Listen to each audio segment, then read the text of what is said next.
മതി മതി മതി, കഥ പറയൂ, കേക്കട്ടെ. ചിന്താമൂകനായി ബേജാറായിരിക്കുന്ന തിരുമേനി മൂത്ത മകൾ രംഗപ്രവേശം ചെയ്തു. തന്റെ ബാപ്പയായ വലിയ തിരുമേനിയെ നോക്കി, ബാപ്പ അസ്സലാമു അലൈക്കും. ഉടനെ തന്നെ വലിയ തിരുമേനി തിരിഞ്ഞു നോക്കി മനസ്സില്ലാ മനസ്സോടെ പറഞ്ഞു, വാലൈക്കും സലാം. തിരുമേനിയിൽ അഗ്നികുളം ആളിപ്പടർന്നു. അതെന്താണ് മ്യൂസിക്? ഞാൻ കഥ പറയുമ്പോ മ്യൂസിക് നീ ഇടണ്ട, ഞാൻ ഇട്ടോളാം. ചട്ടണേ. തിരുമേനി ചോദിച്ചു, മോളെ നിനക്ക് ഓനെ തന്നെ നിക്കാഹ് കഴിക്കണോ? അതേ പാപ്പ, നമ്മള് നിക്കാഹ് കഴിഞ്ഞു. മോളെ ബിയാത്തു. തിരുമേനി ഞെട്ടിത്തെറിച്ചു. നീ ഓനെ മുയ്യല്ലണം, ബക്കം മുയ്യല്ലണം, അല്ലെങ്കിൽ നമ്മൾ ഓനെ മയ്യത്താക്കും. പക്ഷെ ഒരു ചെറിയ തിരുത്തുണ്ട്, ഇത് മുസ്ലിം കഥയല്ല, ഹിന്ദു കുടുംബത്തിലെ കഥയാണ്. ഇതിലെ കഥാപാത്രങ്ങളെല്ലാം ഹിന്ദുക്കളാണ്. അതിനിപ്പോ എന്താണ്ട് സംഭാഷണം മാറ്റിയാ പോരെ? ഉമ്മാന്നുള്ളടത്ത് ബാപ്പാന്നും ബാപ്പാന്നുള്ളടത്ത് അച്ഛൻ അങ്ങോട്ടാക്കണം. എന്താ പോരെ? അപ്പൊ എളാമെന്നോടോർത്ത് എനിമീന്ന് ഇട്ടാ മതിയല്ലേ? തിരുമേനി എന്നോട് ക്ഷമിച്ചാലും ഈ കഥയിൽ ചില യാഥാർത്ഥ്യങ്ങൾ ഉൾക്കൊള്ളിക്കണം എന്നാണ് തിരക്കഥാകൃത്താവായ എന്റെ ഏറ്റവും വലിയ ആഗ്രഹം. അതായത് വലിയ കോവിലത്തെ തിരുമേനിക്ക് 2 പെൺമക്കൾ. മൂത്തവൾ സുന്ദരി, ഇളയവൾ അതിലും സുന്ദരി. കോടീശ്വരനായി തിരുമേനിയുടെ സകല സ്വത്തുക്കളും ഈ പെൺമക്കൾക്ക് അവകാശപ്പെട്ടതാണ്. ഇവർ ഈ കഥയിലെ നായകന്മാർ. അപ്പൊ നായകനാരാ? നായകൻ നമ്മളല്ല. Nonsense are you talking mister Gafoor? തിരുമേനിക്ക് 3 സഹോദരിമാർ. മൂത്തവൾ സുന്ദരി, ഇളയവൾ അതിലും സുന്ദരി, അതിലും ഇളയവൾ ബഹത്ത് സുന്ദരി. പക്ഷേ അവരുടെ ഭർത്താക്കന്മാർ തിരുമേനിക്ക് പറ്റിയ ഏറ്റവും വലിയ അബദ്ധമാണ്. ഈ കഥയിലെ വില്ലന്മാർ അവന്മാരാണ്. സുനകനായ മൂത്തളിയൻ, ചുംബനായ രണ്ടാമത്തളിയൻ, മന്ദബുദ്ധിയായി ഏറ്റവും താഴെയുള്ള അളിയൻ. ഇവർ സ്വത്തിനു വേണ്ടി തിരുമേനിയെ കൊല്ലാൻ പ്ലാൻ ഇടുന്നു.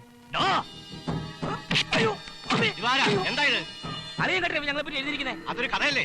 കഥയിൽ എങ്ങനെ പലതുണ്ടാവും? ഇവൻ മനഃപൂർവ്വം ഞങ്ങൾ കളിയാക്കിയതാ. ഞങ്ങളെ കുറിച്ച് മോശമായിട്ട് എഴുതാൻ ഞങ്ങൾ സമ്മതിക്കില്ല. മതി, കഥ വായിച്ചാൽ മതി, എല്ലാരും പിരിഞ്ഞു പോവുക. അങ്ങോട്ട് പോടാ. മന്ദബുദ്ധി.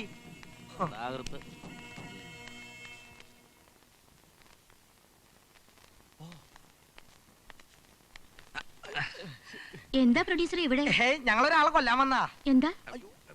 ഈ ഷൂട്ടിങ്ങിന് മുറികൾ നോക്കാൻ വന്നാ. ഇതിലൊരു കൊലപാതകത്തിനുണ്ടേ. കാപ്പി കുടിക്കുന്നോ? വേണ്ട, എനിക്ക് വേണം.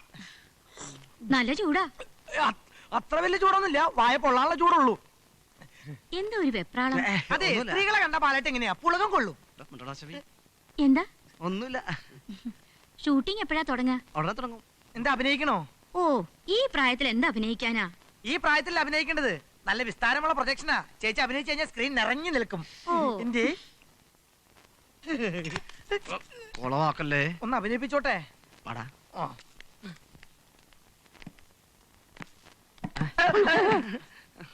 പ്രൊഡ്യൂസർ ഒന്ന് രഹസ്യമായിട്ട് കാണണമല്ലോ. എന്തിനാ? ഇപ്പൊ വേണ്ട, പരസ്യം ഇപ്പൊ. പിന്നെ പലട്ടാ, ഇയാള് പലപ്പോഴായിട്ട് പറഞ്ഞു രഹസ്യമായിട്ട് കാണണം, രഹസ്യമായിട്ട് കാണണം. ഇവനേതോ ചുറ്റിക്കളി കേസാ.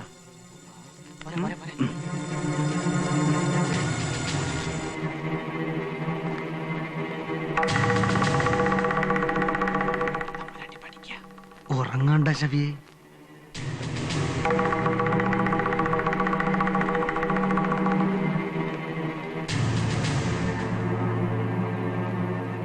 എന്റെ മണിക്കുട്ടിക്ക്. മണിക്കുട്ടി എന്നുള്ള അമ്മയുടെ പേരാ?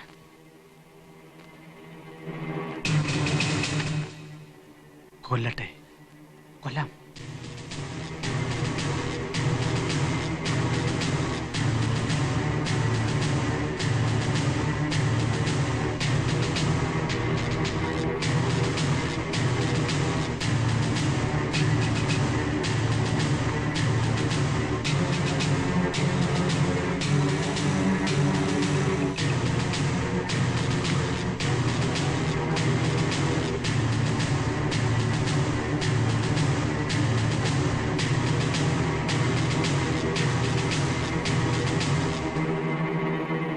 അയ്യേ, ഇയാൾ എന്ത് വൃത്തിയോടെ കാട്ടണേ?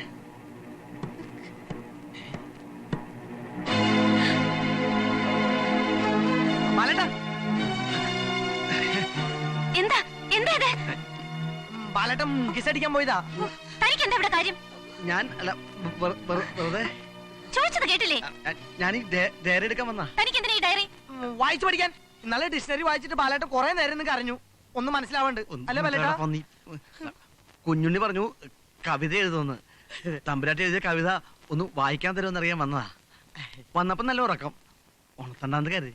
ആവശ്യമില്ലാത്ത ആരെയും ഈ മുറിക്കകത്ത് ഞാൻ കടത്താറില്ല. ഇറങ്ങി പോടോ, പോകാൻ. അയ്യത് എന്ത് പെണ്ണ ബാലേട്ടാ? ഏ? ബാ. ഒന്ന് നിൽക്ക. നിങ്ങൾക്കിപ്പോ ഈ ഡയറിയല്ലേ വേണ്ടു? എടുത്തോളൂ. ഞാൻ എഴുതിയ എല്ലാ കവിതകളും ഇതിലുണ്ട്. കൊണ്ടുപോയിക്കോളൂ. മണിക്കുട്ടി താങ്ക്സ് ഉണ്ട് കേട്ടോ. മണിക്കുട്ടിന്ന് എനിക്ക് പേരുള്ള വിവരം എങ്ങനെ അറിയാം? ഡയറിയില് മണിക്കുട്ടി എഴുതിയിരിക്കുന്നത് കണ്ടു. ആ, ഞാൻ നീ മണിക്കുട്ടിനെ വിളിക്കൂ. ഉം. ഫോട്ടോടിക്കണേ നല്ല ബെസ്റ്റ് ജാക്കി. ഇടോ. പയർ പൊടി. നായിന്റെ മോനെ കേറി കേറി കൊട്ടാരത്തിലാണോ അതിന്റെ കളി? വേണ്ട സുധാകര, വിട്ടേരെ. മിടുക്കൻ മിടുക്കനാണ് നീ. കൂട്ടത്തി മിടുക്കൻ നീ തന്നെയാ. വന്നപ്പോഴേ നിന്നെ ഞാനൊന്ന് ശ്രദ്ധിച്ചായിരുന്നു. മോനെ, ഇത് ഉത്സവപ്പറമ്പ. അമിട്ടുകൾ പൊട്ടിക്കുമ്പോ ശ്രദ്ധിക്കണം, മാറിപ്പോകരുത്. വാടാ. അയാൾ എന്താ ബാലേട്ടാ, വെടിക്കാരനാ? അല്ല വെടിക്കാരാ, വാണമെന്ന് അറിയോ? അറിയാവടാ അവിടെ പരമേശ്വരനും സുധാകരനും അഭിനയിക്കാൻ ചാൻസ് വെച്ചായിരിക്കും അല്ലേ? അതെ, ഞങ്ങൾക്ക് അഭിനയിക്കാൻ മോഹമുണ്ടെന്ന് വലിയേട്ടന് മനസ്സിലായല്ലേ? പിന്നെ അളിയനാരാ മോൻ? ആ നടക്കട്ടെ നടക്കട്ടെ. എടാ ശവിയെ, നിന്നെയൊക്കെ ഞാൻ അസലായിട്ട് അഭിനയം പഠിപ്പിക്കുന്നുണ്ട്.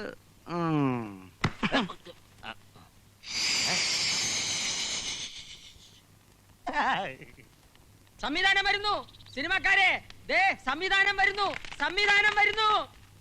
എല്ലാത്തിനും ഞാൻ പിച്ചാത്തേക്ക് പിടിവെക്കും.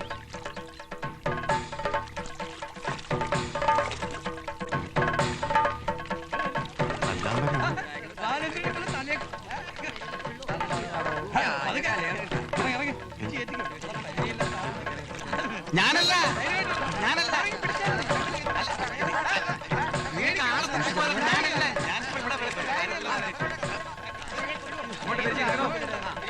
എന്താ സംഭവം? കാര്യം പറഞ്ഞല്ലേ.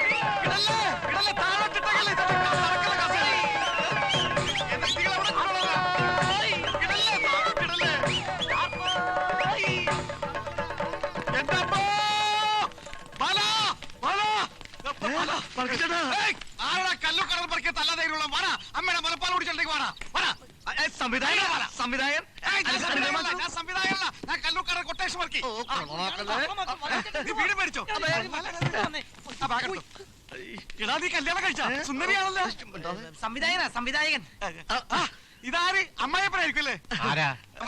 സംവിധായകൻ താമസിച്ചു വരാ. അത് ശരി. ഏതാടാ രണ്ട് കുട്ടികൾ മോന്തക്കെട്ട് നോക്കട്ടെ.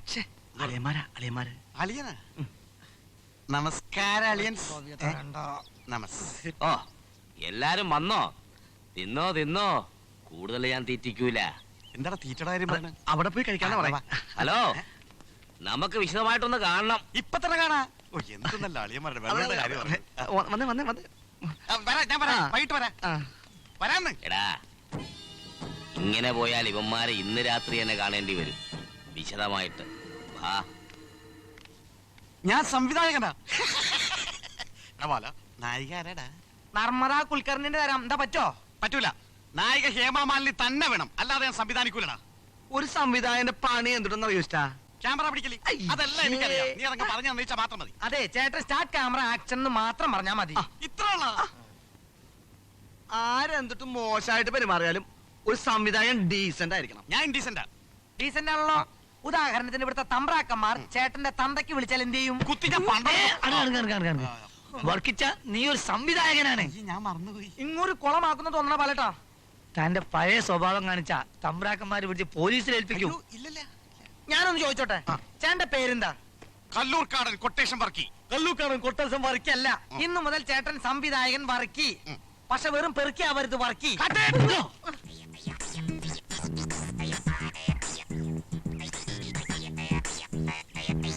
നീയാണ് ഈ കഥയിലെ നായകൻ. ഓക്കെ,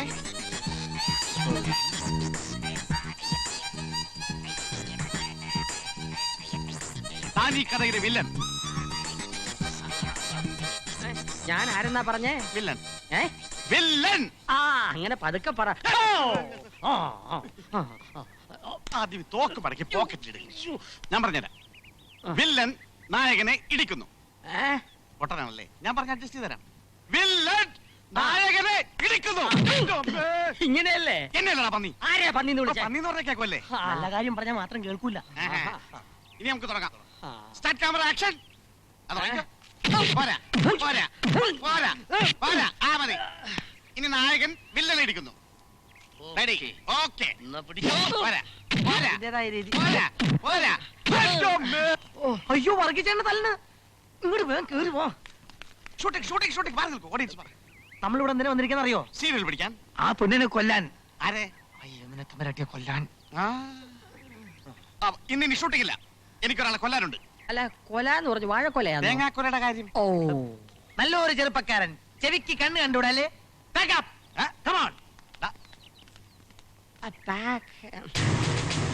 ഇന്ന് രാത്രിക്കുള്ളിൽ അവളുടെ കഥ കഴിഞ്ഞിരിക്കണം. വർഗീച്ചേട്ടന് പേടി തോന്നുന്നുണ്ടോ? പേടിയോ? എനിക്കോ? അതിന് വേറെ ആളെന്നോ? ഈ കല്ലൂക്കാടൻ വർക്കി ജീവിതത്തിൽ ഒരുത്തിനെയും പേടിച്ചിട്ടില്ല. അടക്ക്.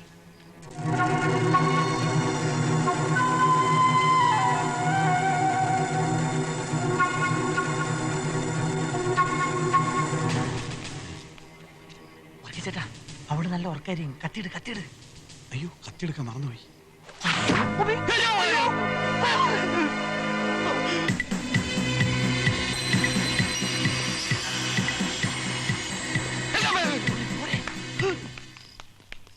വലട്ടാ കത്തി സൂസിട്ട് 2 കാലുകൾ. കാര്യം തുടർന്ന് പറയടാ. ഞങ്ങൾ അവളെ കൊല്ലാൻ വേണ്ടി ചെന്നതാ. കത്തിയെടുക്കാൻ മറന്നുപോയി. പെട്ടെന്നൊരു കത്തി വന്ന് ഞങ്ങളുടെ മുന്നിൽ തറച്ചു. ഷൂസിട്ട 2 കാലുകളും. മണ്ണാൻ കെട്ട ധൈര്യം പോയി കിടന്ന് ഉറങ്ങടാ. കല്ലൂർക്കട വർക്കിയാണ് പോലും പേടിത്തോണ്ടാൻ. ബാല, ഞാൻ പറഞ്ഞ സത്യമാ. വലട്ടാ സത്യാണ്. മീണ്ടി പോകരുത്. മനുഷ്യനെ ഉറങ്ങാൻ സമ്മതിക്കില്ല.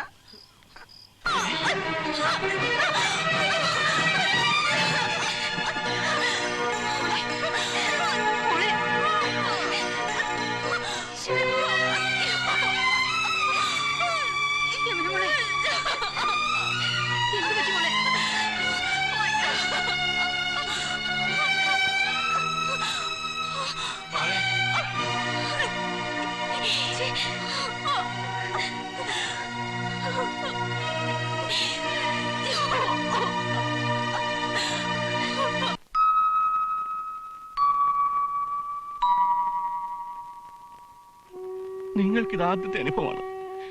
ഈ വയസ്സിന് ഒരുപാട് അനുഭവിച്ചു. വയ്യ, എനിക്കിനി വയ്യ.